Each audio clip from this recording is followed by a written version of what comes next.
Bonjour chers internautes, bienvenue à votre émission Microtrans.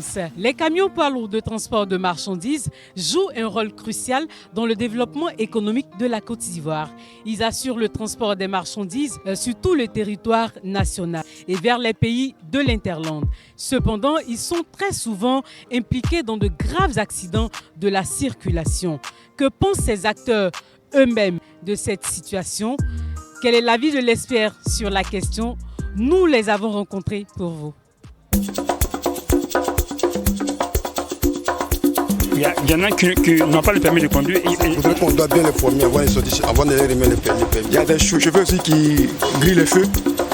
Puisqu'ils sont beaucoup stressés, sont beaucoup pressés pour avoir leur argent, leur recette.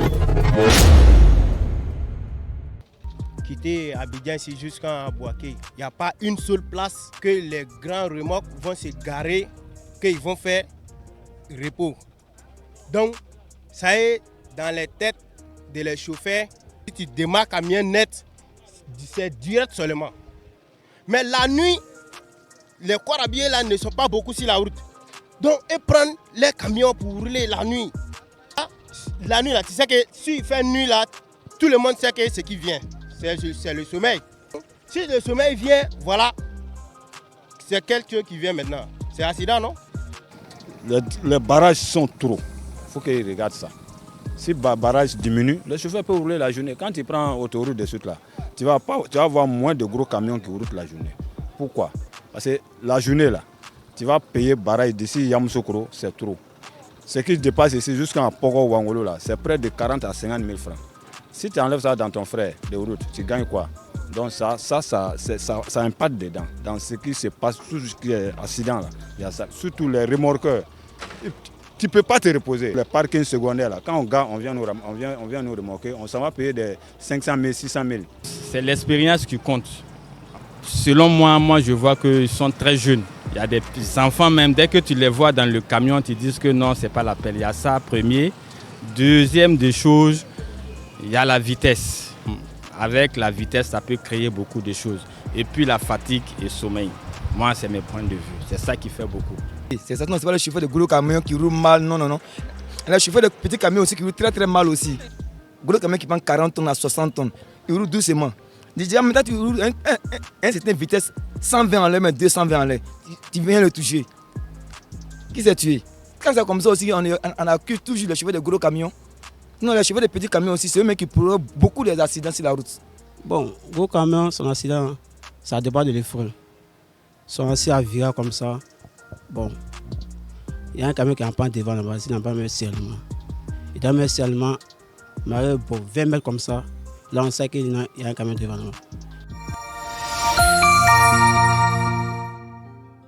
Effectivement, les poids lourds sont impliqués dans plusieurs accidents qui sont malheureusement graves.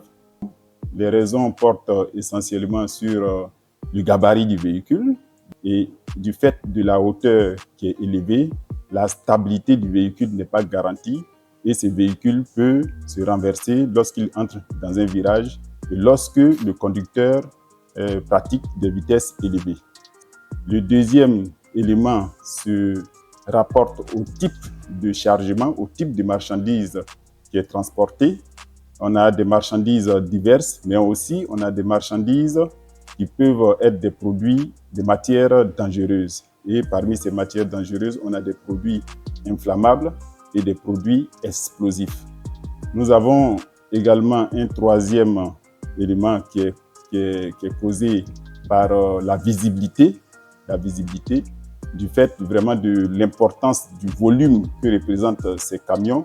Vous avez ce qu'on appelle les angles morts. Les angles morts, c'est des parties du véhicule, de l'environnement de conduite que le conducteur ne perçoit pas à travers les rétroviseurs. Ce qui fait que vous pouvez avoir plusieurs véhicules qui sont cachés et très souvent, le conducteur de poids lourd peut être surpris par la présence de certains usagers dans son environnement immédiat et cela peut entraîner un accident.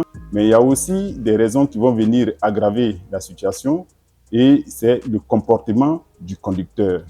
Vous avez des conducteurs qui sont dans des poids lourds, qui pensent qu'ils sont des prédateurs, ils sont les rois de la route et donc ils font fi des autres usagers, et c'est là aussi il y a un sentiment de confiance dans la circulation qui fait que certains accidents peuvent arriver.